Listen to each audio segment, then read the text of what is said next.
All right, we'll see how this goes. We're in chapter 17, and they're continuing to, well, the church is continuing to be the church. Paul and his crew are traveling all over the place, and as they go, they're telling people about the Lord, which is the Great Commission. You know, forgive me for being repetitive, but a lot of people read the Great Commission, myself included, they read it incorrectly. And, go to Judea, go to Samaria, go to the uttermost. And so that, do missions trips, go and, make this plan. But when the Lord said that in the Greek, it's as you go. So, we can do these special trips to Mexico, or even people saying we're going to go to the Philippines, we're going to move there, this is what we're going to do. But that as you go, it's a whole lot more doable for the average man, for the common man, because that as you go to work, you be a witness. Mm-hmm. As you go to the store, you be a witness. As you go to the family reunion, you be a witness. And that's pretty much what they're doing. As they go, they're teaching, they're sharing, and then churches start. They didn't really go to these places to start churches. There were people there. They were going to visit them, and as we're going to see in the chapter this morning, as Paul was here, he's like, I got a big mouth, so I'm going to talk about Jesus. And then they chased him out of that town, and he says, well, I'm here. Might as well talk about Jesus. And so, as they go. So 17, verse 1, it says, now, when they had passed through Amphipolis and Apollonia, they came to Thessalonica, and easier said than done, because from Amphipolis to Apollonia to Thessalonica, that's about 100 miles on foot. And Luke just writes it down. Oh, yeah, we went here. We went there. And oh, by the way, and then we wound up there. I like the stories. Don can relate. It's easier to tell the stories than it is to live the stories. Mm-hmm. And I was, thinking about when I was living with my folks still, and my nieces, my mom would pick them up from school, and my one niece came up to my room and said, Uncle Jeremy, there's something in the garage. I'm like, people don't come and get me because there's candy in the garage. And so I was like, okay. So I went out there and I looked, and I was like, where is it? Because I knew it had to be an it. And I looked, and she says, over there. And from underneath the lawnmower was this little tail sticking out, and it wasn't a bunny rabbit either. And it was one of my buddies, one of the Slytherin creatures. So, oh, great. So I did what any young man would do. I said, well, we'll wait until Grandpa gets home. And so, so my dad was always cranky. And if it was something that he didn't want to do, then it just escalated it. And I said, hey, Dad, Tatiana saw a snake out in the garage. So then he wants to fuss about it, like the snake is going to hear the fuss and leave. So he's like, yeah, that's why you people don't need to be here, because, if we weren't here, the snake wouldn't be here. So he's fussing about all this stuff, and you just kind of learn just to let my dad run his course, get it all out. And so then he's like, well, come on, if we're going to go get this thing, we need to go get it. I'm like, okay, Dad, So we go out there, and we can't find it. And then we're looking around, and then my dad, oh!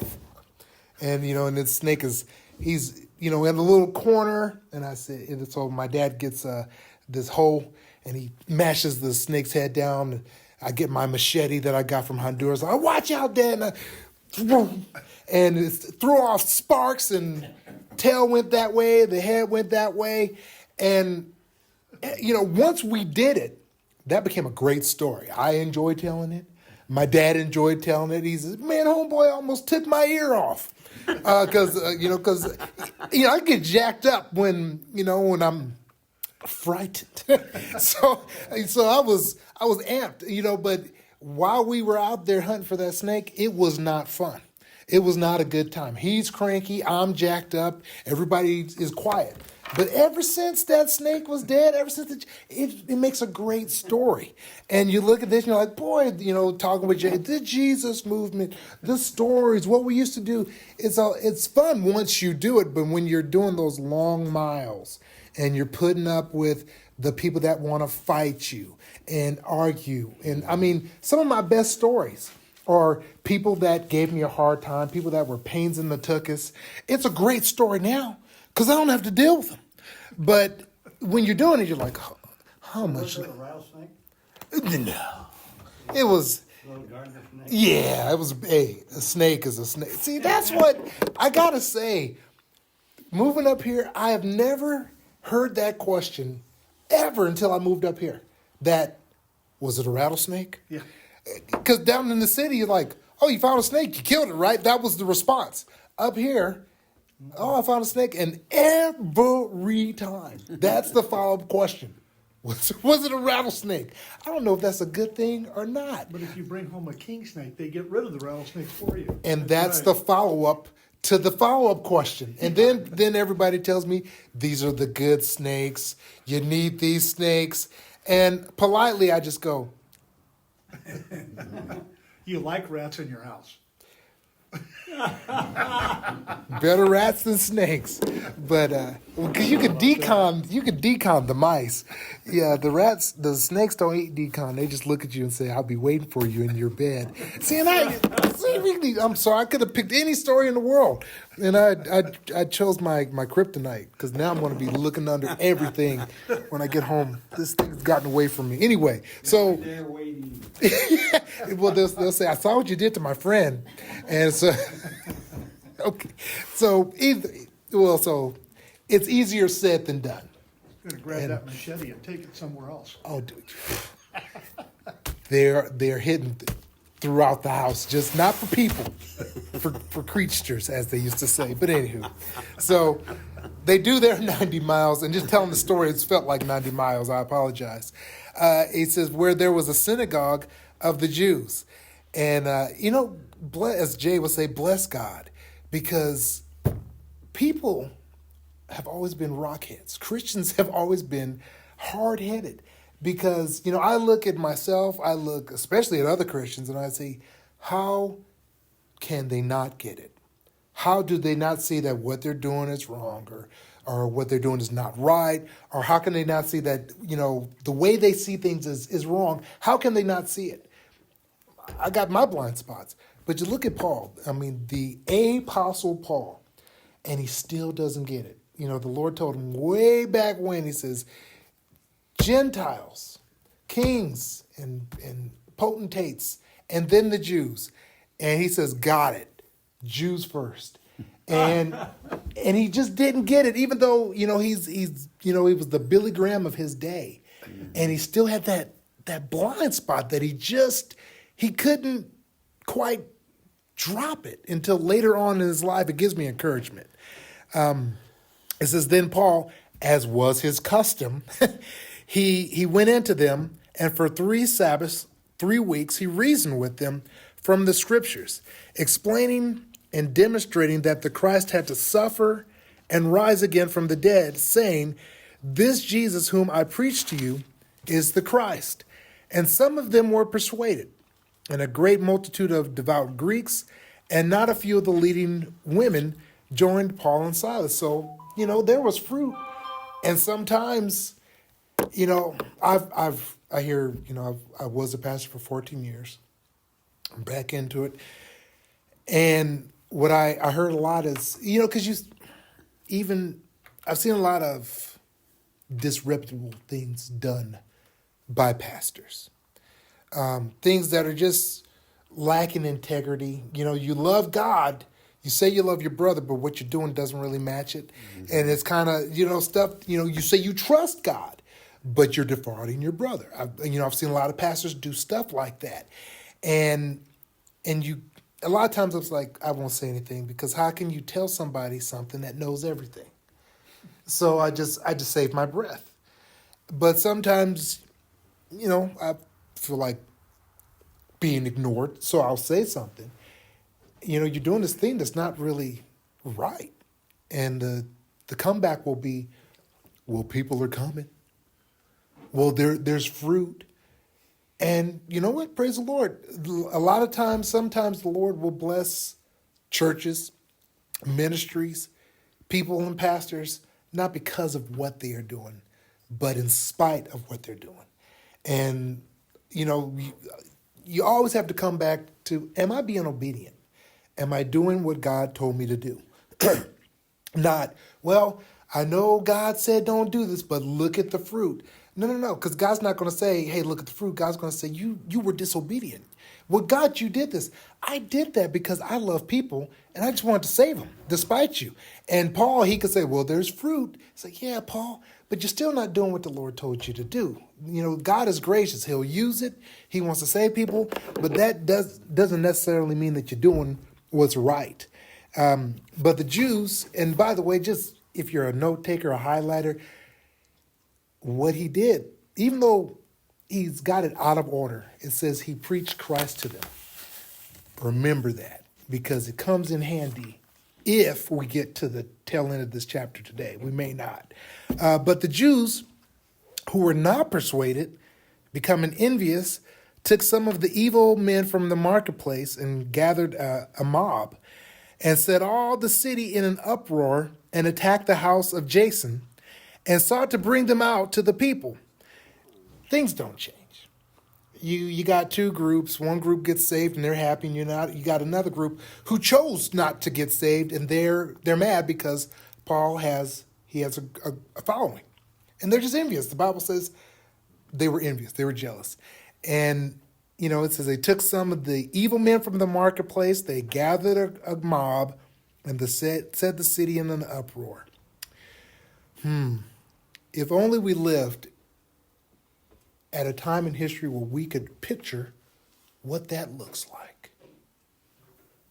I can't breathe. Let me go and tear up some stuff. When George Floyd, I got to admit, I just did not think that was going to catch on the way that it did. I just did not think that some knucklehead who died of a drug overdose, I did not think that was going to, cause riots in L.A. and Oakland and even over to Vallejo. And see, I knew those cats were bust in because, I was born and raised in Vallejo. We're stupid, but we're a mellow kind of stupid. We're not a riot stupid. And so, you got a guy pulling out a hammer and the cop has to shoot him. And I was like, these are not Vallejo people. And then they found out that they bust him in from Berkeley and Oakland and San Jose. They bust in the trouble. And that's all these riots, these grassroots riots. These people, they come in from the suburbs. They stir up the natives, if you would. Say, all right, holy cow, look at this pallet full of bricks. They just, praise the Lord, they just appeared. Go ahead, look at these Molotov cocktails. Well, you got to do something with it. Let's go and burn your stores down.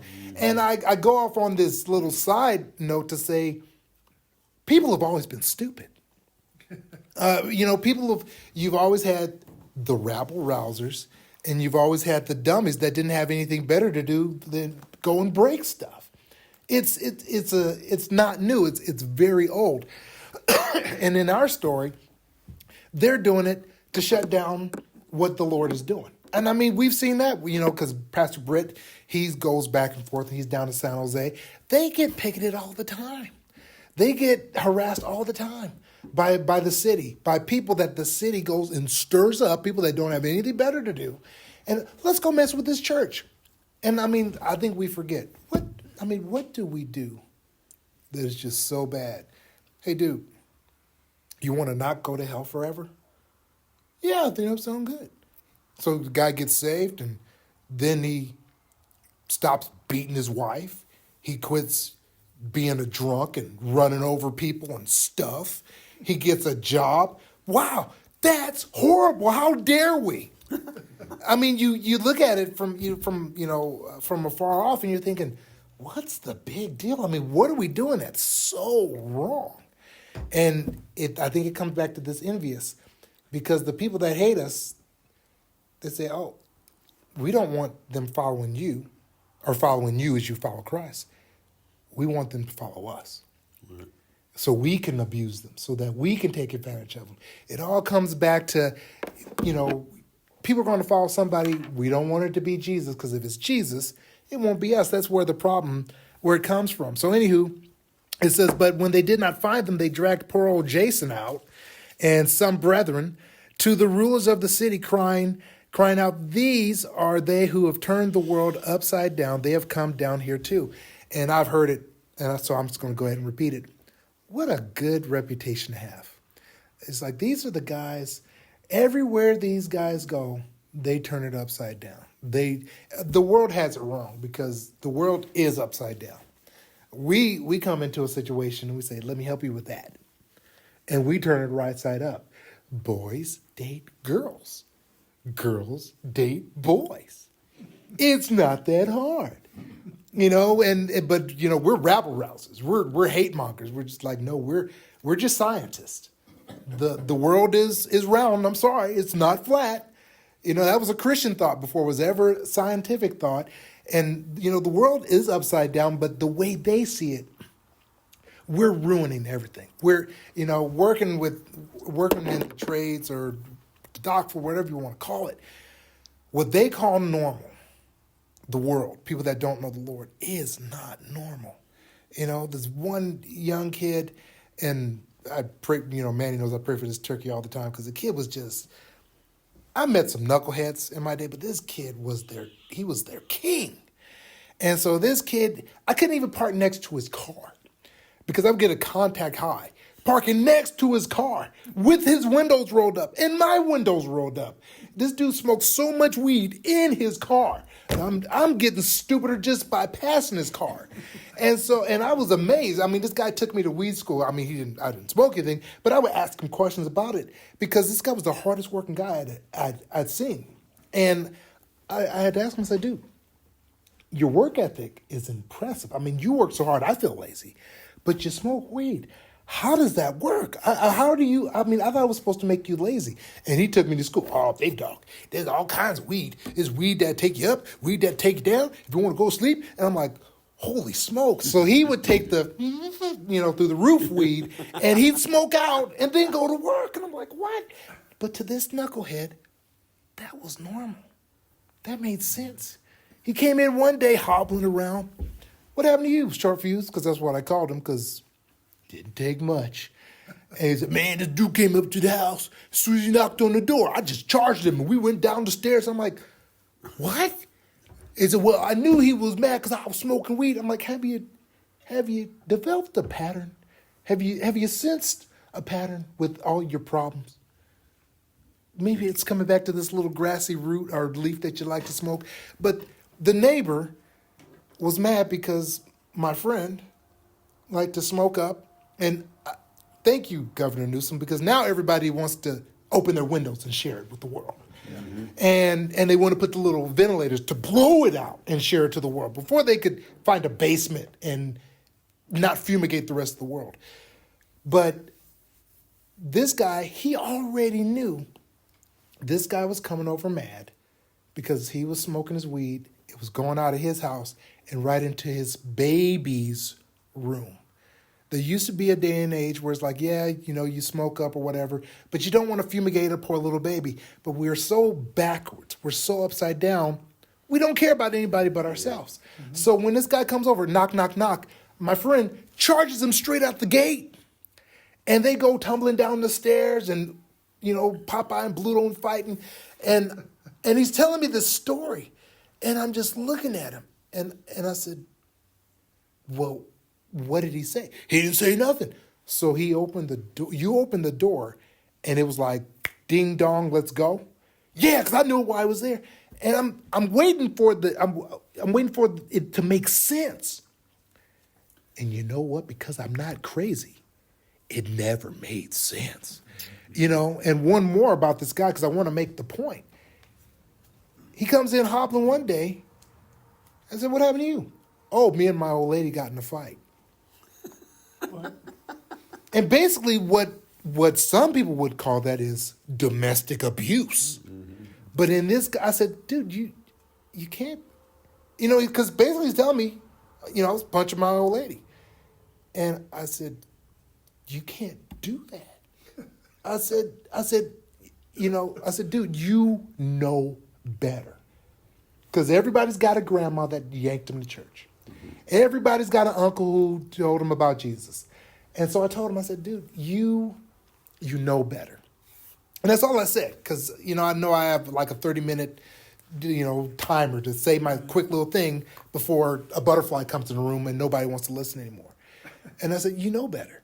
And then he wanted to argue, well. And you look at this guy. That's his normal. I come in, I don't cuss, I work hard. I mean, relatively speaking, I'm a pleasant guy. But that's upside down. The way that young man, and there are thousands, if not millions, of people that think that's normal, that think that's right, that just thinks, that's the way the world goes. And when we come into a situation and we love our wives, we raise our kids, and, we put others first, and we don't react with a punch or with profanity, we're the oddballs. We're the weirdos. People will say, man, you got it backwards. You got it upside down. We have it right. But to an upside down world, they think we're the problem. And, who's to say what the Lord's going to do? Maybe no one ever says that about our church. But people can say that about us as individuals, especially in a day and age where men are not respected. And men are not respected because a lot of men are not respectable. And so, we can step into, because you walk in some doors and you're the enemy straight out the gate because you are a man. And at that point, you can say, you know what? That's okay. I'm going to stay my course, and I'm going to show you the difference. And whether you get with it or not, that's up to you. But I'm a Christian, and that changes the type of man that I am. And it may seem upside down to you, but that's the way I'm gonna go. But that's the Christian life unleashed. Everyone else looks at it and says it's upside down. And it's funny because it's not meant to be kept to ourselves. Because these guys get it. They do know these turkeys, everywhere they go, they want to spread this stuff. And they were right. And that needs to be us. We don't want to just keep it at the church. We don't want to just keep it in our little group. And I'm not saying going off and doing the divide crusades, but just as you go to the store, as you go about your business, let the people know. Just, stirring up trouble in a good way. It says, Jason has harbored them, verse 7, and these are all acting contrary to the decrees of Caesar, saying there is another king, Jesus. You know what? They were right. Now, that's what you call, in the Old Testament, it says, you shall not bear false witness. And then it says, you shall not lie. And a lot of people say, well, what's the difference? A lie is, Manny is 6'10". That's a lie. Manny is not 6'10". I told you. I mean, when he puts his platform shoes on, he is. Or when he tightens his belt. Climb on a chair, maybe. But that's a lie. But if I say, Manny said this and what he meant was, and it's totally not what he meant. I can give a factual account of what he said, but I can skew it in such a way that paints him in a bad light. That's a false witness. I'm telling a true fact, but with an impure motive. And so they are telling the truth. Oh, they're saying that there's another king, Jesus. The Christians were totally saying that. But the Christians weren't leading an insurrection, which is what these guys were implying. It says, and they troubled the crowd and the rulers of the city when they heard these things. So when they had taken security from Jason or bail money, and the rest, they let them go. And that's another thing that, you watch these mafia movies. I mean, I don't, because they're kind of upsetting. But, they've got that one witness that they can't buy, that they can't intimidate. And then, he gets that, the little package, and he opens it up, and it's pictures of his daughter playing at her preschool. And the mob is basically saying, Well, if you won't zip it, maybe maybe we get your daughter, you'll shut up. And you look at that and you're like, I think those cats got that idea from the pit of hell, from the devil, because the devil says, well, I can't tempt you or intimidate you, so I'll come after your friends. I'll come after your family. So he went after Paul through his friends. It's the same old story. Watch The Godfather. Don't watch The Godfather. You won't sleep for weeks if you watch that. It says, then the brethren immediately sent Paul and Silas away by night to Berea. Sometimes you hit persecution, you hit opposition. It's the Lord telling you to go. It's not going to work. Sometimes the Lord says, get tough and fight. How do you know which one is which? You seek the Lord. You wait on the Lord for him to show you what to do. It says, when they arrived, what a surprise. They went to the synagogue of the Jews. And these were more fair-minded than those in Thessalonica, in that they received the word with all readiness and searched the scriptures daily to find out whether these things were true. Now, I like that. It says they received the word with readiness. In other words, they were open to the scriptures. They wanted to hear what God had to say, but they examined them. So they just didn't take it at their word. And I find that it's kind of like this in the church, because you got some people that are just like, well, the guy's on TV. He's got a Bible. I believe him. And it's like, okay, I'm glad that you're open to it, but you gotta study and see if this guy's lying, because he's an A1 turkey. Don't believe him. And then you got the people that they think they're Bereans and they want to argue about everything. Well, Jeremy, in the beginning, is that in as in I-N or E-N? Really? Are we sucking up time, money, and air on this conversation? Well, I'm just being a Berean. If by Berean you mean a pain in my behind, yes. There's a balance. Being a Berean does not mean you argue about every little dumb point. And being open doesn't mean that you are a sucker. But see, you look at the Bereans, it says they received the scriptures with readiness. Well, readiness, what does that mean? Readiness to do it. And I found with these quote-unquote Bereans in our day and age that want to argue about everything, you know why they want to argue about everything? Because they don't want to do what it says. Right. That's why a tithe.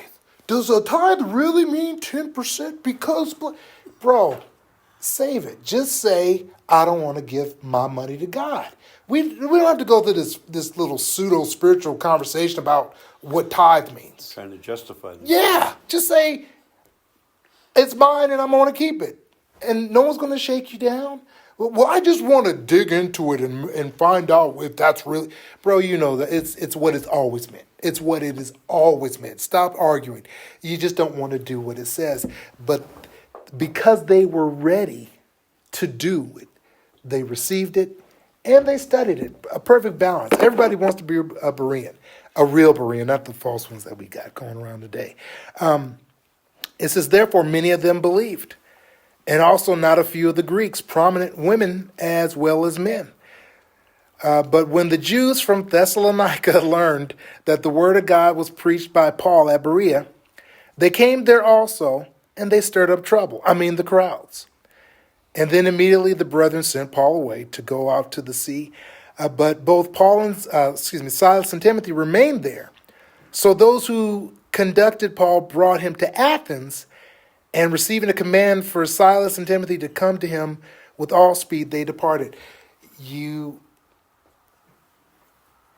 One pattern that you notice is they go to a town, they preach, even though some would argue out of order, but they preach, there's a response, there's fruit, and then there's opposition.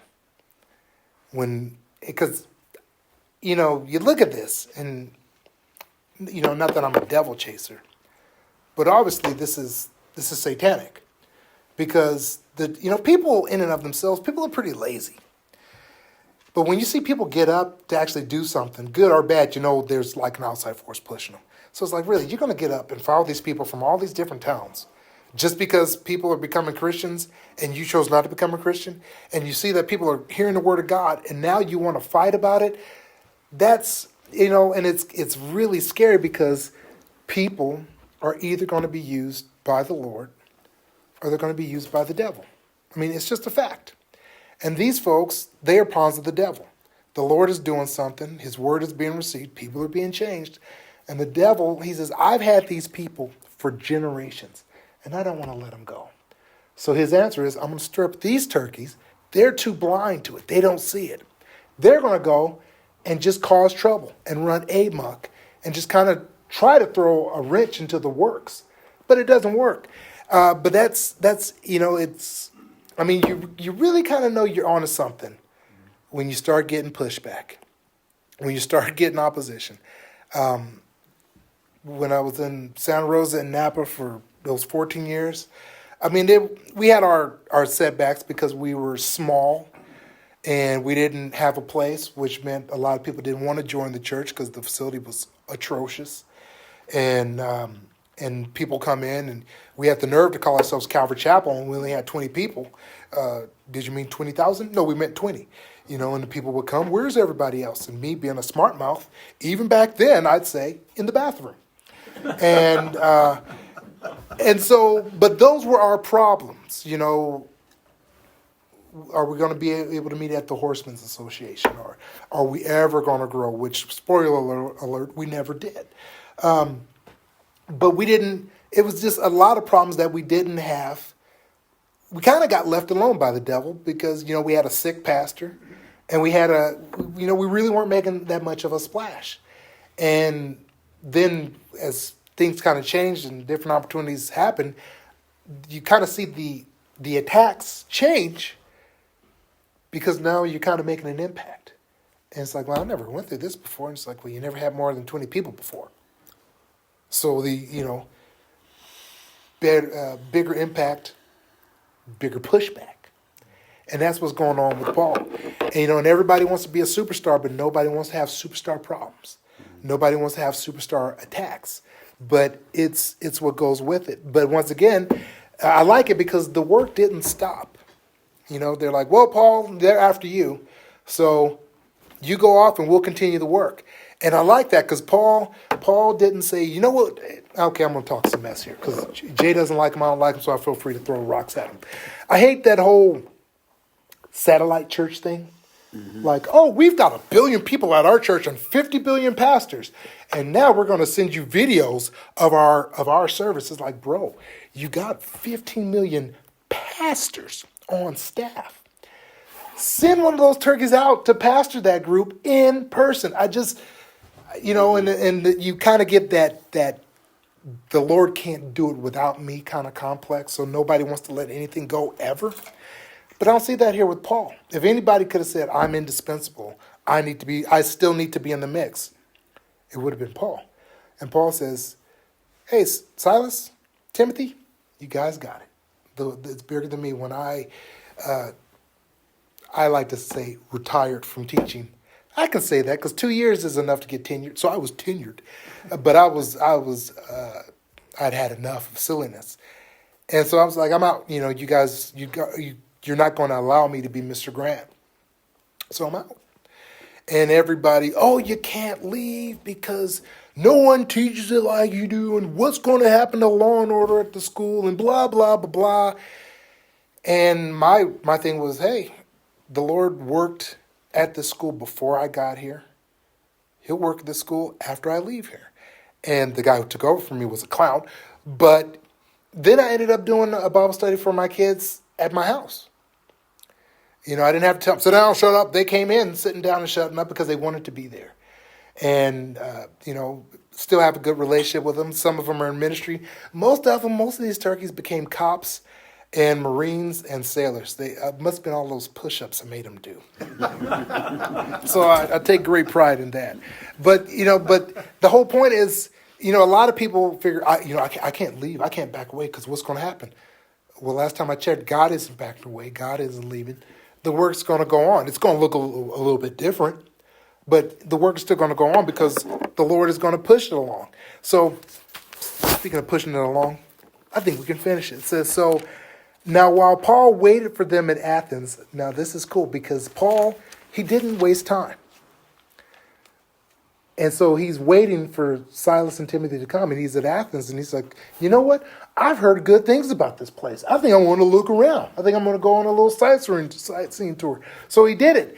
And as he walked around, his spirit was provoked within him when he saw that the city was given over to idols. Envision yourself saying, you know what? I mean, nobody wants to do it now because the place is totally gone to the dogs and or the devil. But back in the day when San Francisco was, the jewel of the Bay, but even when it was, it kind of made my stomach hurt to go there. But even when it was nice, you could go there and you could look at the buildings and the Fisherman's Wharf and all this other stuff. And if you were attuned, a lot of people go, it's so gorgeous here and look at the trolleys and all this stuff. But especially as a Christian, you go there and you're like, I sense the dark side here. I just, and you can go to a place and people are like, oh, it's so beautiful, it's so this, and you go there and all you see is death. All you see is people getting ripped off. All you see is just spiritual oppression. And everybody else went around Athens and they're like, oh, look at all the architecture and look at the culture and look at this. And Paul went around and he just saw a bunch of people going to hell. He just saw a bunch of people getting ripped off. That's what he saw. I mean, if you've been there, you know that feeling. And everyone else is having a great old time and they're taking pictures and you're just like, ugh. And then you tell someone, mistake. Because, you're just so spiritual. And it's like, bro, I can't help it. That's just what I see. And that's what you're having a good time. Have a good time. But I'm not seeing what you're seeing. And that's what Paul saw. And so, therefore, he reasoned in the synagogue with the Jews and with the Gentile worshipers, and in the marketplace daily with those who happened to be there. So he went to the synagogue, he preached to the Jews, then he says, you know what, that's not enough. So then he went down to the marketplace. So then certain Epicurean and Stoic philosophers encountered him and said, what does this babbler want to say? Now babbler in and of itself is a good insult, but I'd learned the word babbler, it means seed picker, hick, hillbilly, cotton picker. Mm-hmm. That's what they're, so they're slamming on them because these are the smart guys. These are, as one guy says, these are the pipe puffing, cardigan sweater wearing guys that you have the guys that you're like, dude, how do you not fall asleep listening to yourself all day, every day?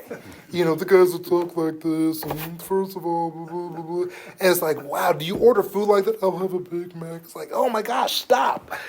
But that was these guys. And poor Paul, he is in a stupid sandwich because the Epicureans, those were the guys that they just lived for pleasure. Sex, drinking, eating. These were the guys that you talk about greedy. They would eat, and they had what they called vomitoriums. So they'd eat, and like, boy, that was great. But they filled up on the first course, and it was another course. So they go out and do the old Hollywood diet, and then like, whoa, I feel hungry enough to eat again. Then they go eat again, and I'm like, is this trip really necessary? And those were the Epicureans. It's like, you're working so hard to have a good time. Is it even a good time anymore? And the Stoics were the ones that were they were kind of like the Jedi. They didn't allow themselves to feel anything. I don't get mad. I don't get happy. They're like the wannabe Buddhists before the Buddhists came along. And so here Paul is right in the middle. The I feel everything, I don't feel anything type of people. And they both come together to put him down because he's preaching the gospel. But it says, others said he seems to be a proclaimer of foreign gods because he preached them Jesus and the resurrection. Well, he was. Jesus was a foreign god. They didn't know about Jesus yet.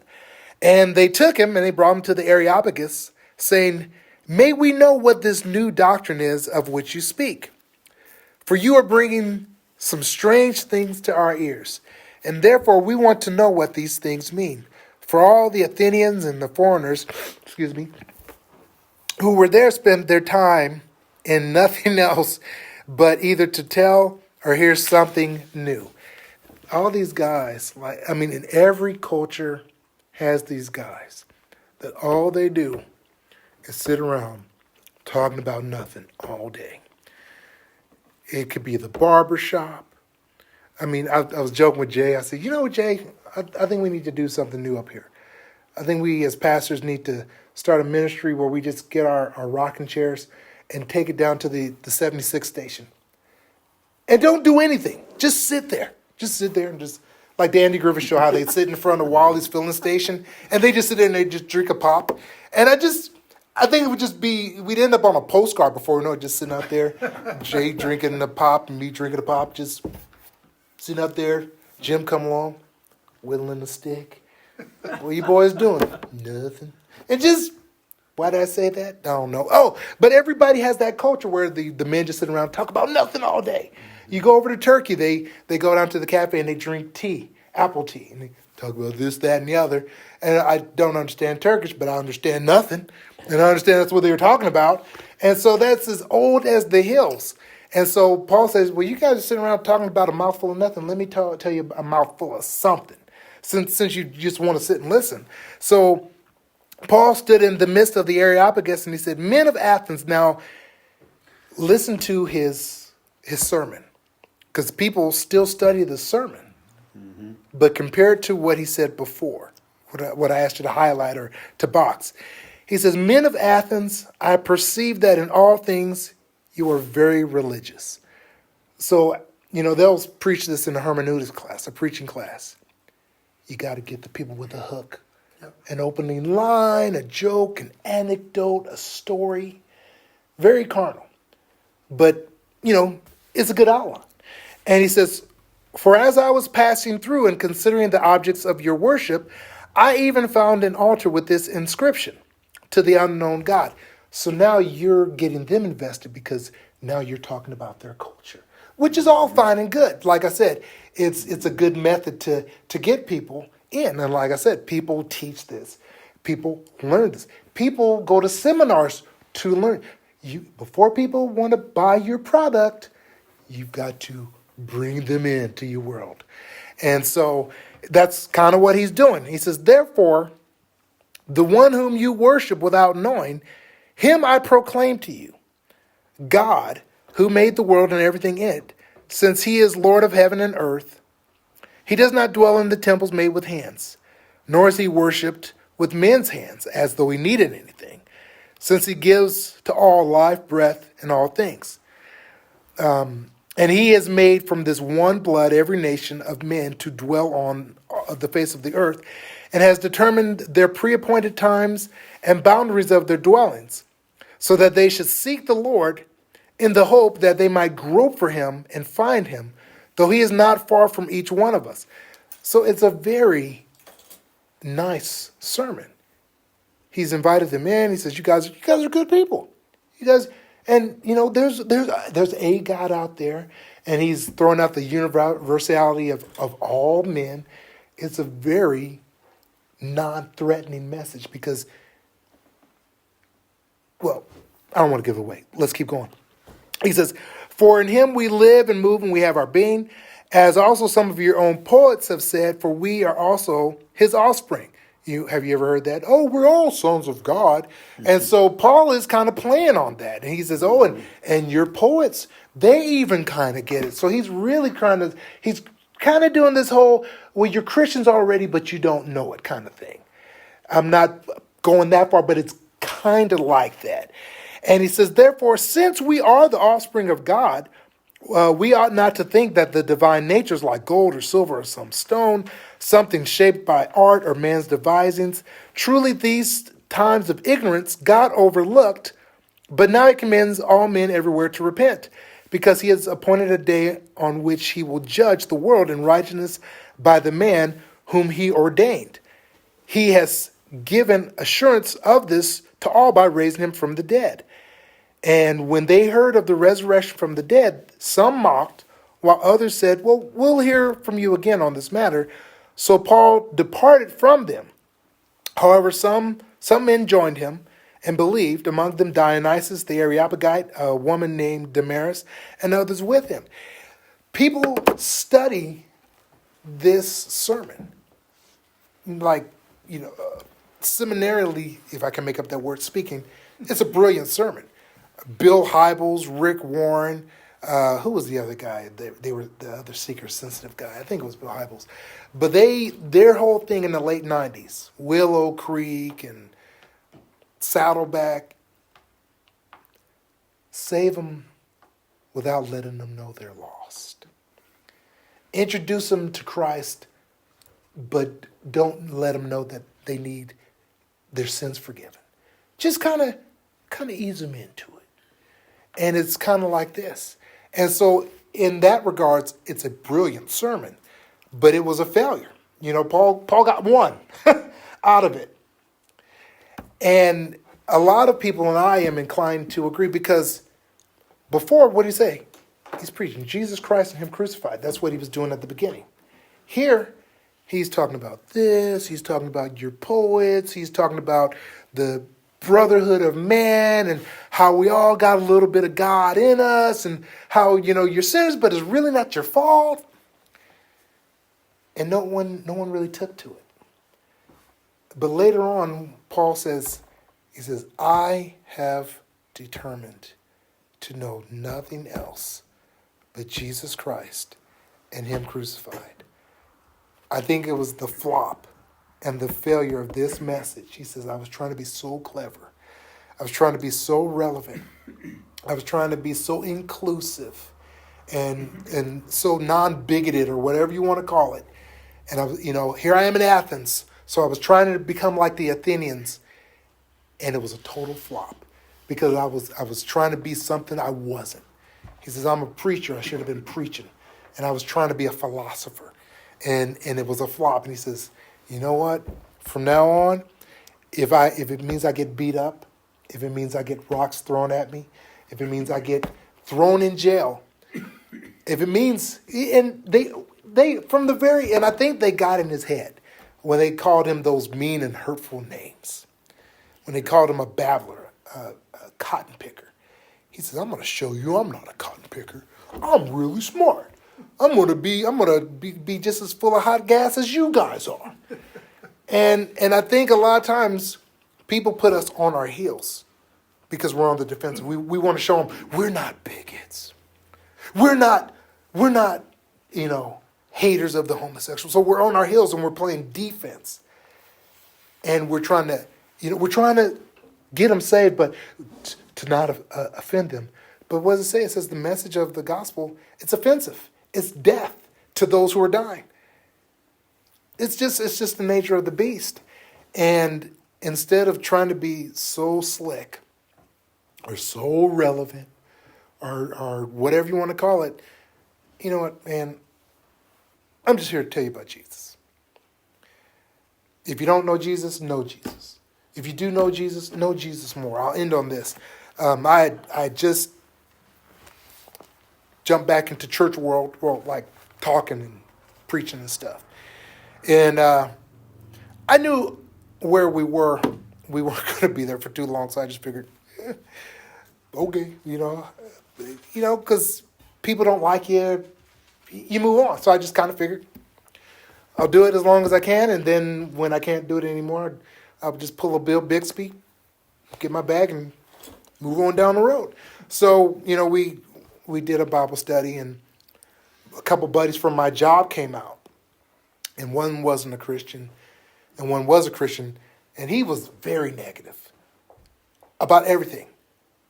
But he was positive about me preaching, which I was like, whoa. He was like the anti-Jay. Because Jay says, good job, and I'm like, well, Jay, if I've slipped on a banana peel and fell into the water, you'd be like, that was a beautiful dive. He's just encouraging that way. My friend is not. I mean, he'll find something wrong with anything. And the only encouraging thing my buddy will say is, man, that lasagna is the best. And then up to this point, he says, man, you found out what you're supposed to be doing. That was really good. Now, and you say, okay, yeah, because I'm a pessimist. I'm like, okay, yeah. But that dude, he kept coming back to my Bible study until the pastor chased me off. And so he was encouraging, and the people there were like, wow, that was good. I mean, because you guys can't imagine it, because when I came up here, I was filling in. So I've been talking since I got here. But when we went to this church, no one knew who we were. Nobody knew my background, and I wasn't telling anybody. So we come in. We'd sit in the back. And that's what you got. For 3.5 years, that's what they got. How you doing, brother? Good. You sure got a beautiful family. Thank you. How long you live in Vallejo? All my life. What do you do? This, that, and the other. And so I know how to keep people out of my business. And so these people had not heard me say more than 3 words. So I go from that to, teaching 45 minutes, a chapter of Ruth. You're like, whoa. And so I'm like, okay, that's pretty good. But then the pastor got me. And he says, hey, do you want my critique? And I'm like, you got to be kidding me. I'm like, where are the cameras? Because I'm thinking, heck no, I don't care about your critique. But I'm like, sure. And this turkey says, yes or no? I'm like, really? I'm like, both of my parents are dead, and you don't look like either of them. So you're going to have to watch how you talk to me. So I'm just like, okay. And I don't really want to go to jail for beating up this dude. So I'm like, yes. So this guy goes through this whole thing, and he says, you weren't teaching. What you were doing, it was sharing. And I'm like, okay. And so then he goes on, he says, what you were doing was more along the lines of like Greg Laurie or Mike McIntosh. And I'm thinking, is that your insult? I'm like, that's like someone saying, boy, you run track like Carl Lewis. Well, sorry. And so he said that, and I mean, it was supposed to be an insult. Like, I'm thinking, dude, if that's who you're saying, I'm like, thank you. And and to wrap all of that whole long dumb story up, obviously I'm not the teacher that Jay is, and I am not a Greg Laurie. I'm not an evangelist. I may be a little kooky like Mike McIntosh, but you know what my goal is? Every time I sit down and I open up the Bible with like you guys or Sunday nights or, there's some Greek here and there's some history there. But my goal is I want you, everybody that I'm talking to, I want people to know more after talking to me than they did before. And not about Andy Griffith and Magnum PI, but about the Lord, about the Bible, and good, bad, or indifferent. To walk away saying, you know what, I thought I was doing good, but now I find out that I'm doing so-so, and so-so's not good enough. Or I thought I was killing it as a husband. Turns out she should have been killing me. Or, and that's the whole goal, is not to impress people. What a teacher, what a preacher. Did you learn something that you didn't know before? That's the goal. And that's, unfortunately, you get there by giving a lot of clunkers, and I have. Paul gives a clunker here, but it changed him for life. Because he says, you know what? I want to preach Christ. Sometimes you gotta try something different, fail miserably at it, and realize, oh yeah, it's not a popularity contest.